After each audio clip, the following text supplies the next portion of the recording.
கேக்குற சத்தம் புரியாதா புரியாதா? மூடி வைக்கிற கல்லும் தூரம் வைக்கிற சொல்லும் தாவி அள்ளிக்க சொல்லும் இது கூட தெரியாதா?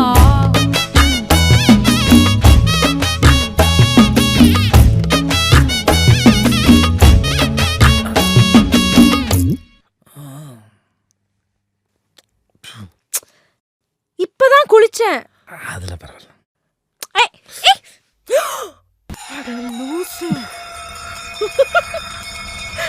ஆடியா?